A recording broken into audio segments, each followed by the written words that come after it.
স্বাস্থ্য দপ্তরে গেল প্রদেশ যুব কংগ্রেসের সভাপতি সহ অন্যান্যরা। অনলাইনে চাকরি প্রক্রিয়ার সেখানে জটিলতা সৃষ্টির অভিযোগ সেখানে তাদের তরফে করা হয়েছে। স্বাস্থ্য দপ্তরের অধিকর্তার উদ্দেশ্যে তারা মূলত স্মারকলিপি দিয়েছেন, যদিও অধিকর্তার সঙ্গে তারা দেখা করতে পারেননি। অধিকর্তার অবর্তমানে পদস্থ আধিকারিকের কাছে তারা তাদের বক্তব্যের কথা তুলে ধরেছেন। বক্তব্যের নিরিখে তারা বিশ্বাস করেছেন যে দপ্তর ব্যবস্থা গ্রহণ করবে। ডেপুটেশনের পর্বে সংবাদ মাধ্যমের মুখোমুখি হয়ে প্রদেশ যুব কংগ্রেস সভাপতি নীলকমল সাহার কি প্রতিক্রিয়া আমরা শুনব। দিন আগে director of health and services থেকে একটা রিক্রুটমেন্ট দেওয়া হয়েছিল, যেখানে অনলাইন রিক্রুটমেন্ট রেজিস্ট্রেশন করতে বলা হয়েছিল, যেখানে ল্যাবরেটরি টেকনিশিয়ান ব্লাডের জন্য 39টা পোস্ট, রেডিওলজি অ্যান্ড ইমেজের জন্য পোস্ট, আর অপটিমেট্রিক্সের জন্য 19টা পোস্টের রিক্রুটমেন্ট ছিল অনলাইন। কিন্তু আমরা দেখেছি যে কিছুদিন পূর্বেই, তার কিছুদিন পরে যখন মোটামুটি 20-25 হাজার ছেলেমেয়েরা এই চাকরির জন্য অ্যাপ্লাই করে ফেলেছিল, তারপরে দপ্তর থেকে একটা নোটিফিকেশন দেওয়া হয়েছে, যেখানে লিখেছে due to technical issues Tripura, যেখানে এই লিঙ্কটা সবাই তার রেজিস্ট্রেশন করেছে এই সাইটটাই বলে জন্য এবং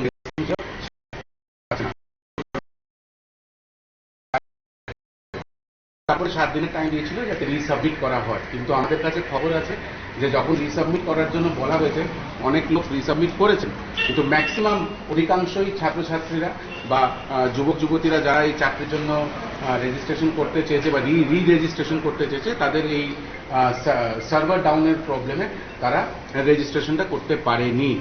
আমাদের দাবি একটাই থাকবে যে আরও 7 দিনের টাইম যাতে দেওয়া হয় এবং এখানে এই দপ্তরের ভেতরে যাতে একটা অফলাইন রেজিস্ট্রেশন সেন্টার খোলা হয়। যারা যারা করতে পারছে না, যাদের সার্ভার প্রবলেম আসছে এই সাইটে, এই সার্ভার প্রবলেম যাতে না হয়, অতি সত্বর যাতে এটাকে ঠিক করা হয় এবং তারপর আরও 7 দিন বাড়িয়ে এবং এখানেও যাতে একটা অফলাইন রেজিস্ট্রেশন সেন্টার খোলা হয়, যার দরুন ছেলেমেয়েদের জন্য ইজি হবে এই পোস্টগুলোতে অ্যাপ্লাই করার জন্য। এই দাবি নিয়ে আমরা আজকে এখানে এসেছি এবং খুব লজ্জাস্কর ব্যাপার যে এত বড় একটা সাইট, যেখানে 20-25 হাজার ছেলে পরীক্ষার রেজিস্টার করেছে জবের জন্য, সেই সাইটটাই ভ্যানিশ হয়ে গেছে। এবং আমরা এর থেকে বেশি আর কি আশা করতে পারবো এই সরকারের থেকে। এবং তাই সবাই স্বার্থে, যুবক যুবতীরা যেখানে চাকরির জন্য হাহাকার, তাদের স্বার্থে আজকে ত্রিপুরা প্রদেশ যুব কংগ্রেস আজকে হেলথ ডিপার্টমেন্ট ডাইরেক্টরের সঙ্গে দেখা করতে এসছে এবং আমরা ওনার কাছে দাবি রাখবো। আপনারা শুনলেন সেখানে ডেপুটেশনের পূর্বে তাদের বক্তব্য এবং প্রদেশ যুব কংগ্রেস সভাপতি নীলকমল সাহার নেতৃত্বে সেখানে প্রতিনিধিরা যান। মূলত অধিকর্তার কাছে তারা দেখা করতে চেয়েছিলেন। অধিকর্তার উদ্দেশ্যে তারা তাদের বক্তব্যের কথা আগেই জানিয়েছিলেন, কিন্তু তাদের সঙ্গে কোনো কথা বলার সুযোগ হয়নি বলে তারা জানান।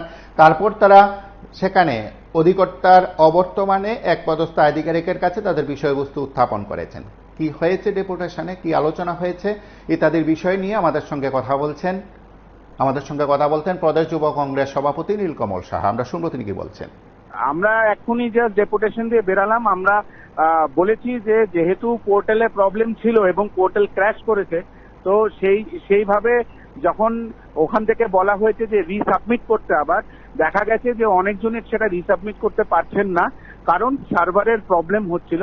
এবং আমরা অপারেশনাল ডাইরেক্টরকে যখন এই উইথ প্রুফ এগুলো যখন দেখিয়েছি, উনি আশ্বাস দিয়েছেন যে আরো 7 দিনের জন্য online resubmission of registered candidate আরো 7 দিন বাড়ানোর উনি চেষ্টা করবেন।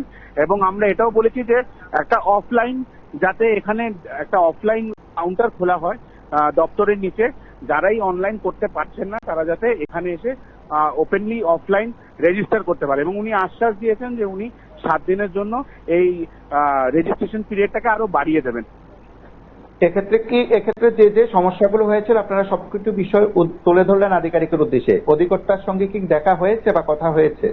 দেখুন, আমরা কালকে রাতেই মেল করেছিলাম যে ডাইরেক্টর স্যারের সঙ্গে আমরা 12:30টার সময় দেখা করতে আসবো, এবং আজকে সকালে ফিজিক্যালি ত্রিপুরা প্রদেশ যুব কংগ্রেসের প্রতিনিধি এসে ওনাকে ইনফর্ম করে দিয়েছে বাই লেটার। কিন্তু আমরা দেখেছি যখন আমরা এসেছি উনি সেখানে ছিলেন না, এবং রিসিভ সেকশন থেকে বলেছে যে উনি এখানে নেই। তো আমরা বলেছি যে ওনার সাবঅর্ডিনেট কাউকে যাতে আমরা ডেপুটেশনটা দিতে পারি, এবং অপারেশনাল ডাইরেক্টর যিনি ছিলেন উনি তারপর আমাদের সঙ্গে কথা বলেন এবং আমরা আমাদের যে ডেপুটেশন যে ডিমান্ড ড্রাফট করেছি আমরা, যেখানে আমরা 7 দিনের আরো রেজিস্ট্রেশন পিরিয়ডটাকে বাড়ানোর দাবি রেখেছি ত্রিপুরা প্রদেশ যুব কংগ্রেসের থেকে, সেটা উনি মেনেছেন এবং উনি বলেছেন যে অতি সত্বর নতুন নোটিফিকেশন ওদের দপ্তরের তরফ থেকে দিয়ে দেওয়া হবে।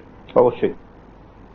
আপনারা শুনলেন সেখানে অধিকর্তার অবর্তমানে পদস্থ আধিকারিকের সঙ্গে দেখা করে তারা তাদের বক্তব্যের কথা জানিয়েছেন এবং সেই বক্তব্য থেকে কি বিষয় উঠে আসছে, হয়তো সমস্যার সমাধানে দপ্তর এগিয়ে আসছে বা এগিয়ে আসবে, কিংবা সমস্যার সমাধানে যে বিষয়গুলো তারা দাবি করেছেন সেই দাবি পূরণ হবে, সর্বোপরি এ রাজ্যে চাকরি প্রত্যাশী বেকারদের হয়তো উপকার হবে আজকের এই ডেপুটেশন। আপনারা সঙ্গে থাকুন, দেখতে থাকুন PIBU24।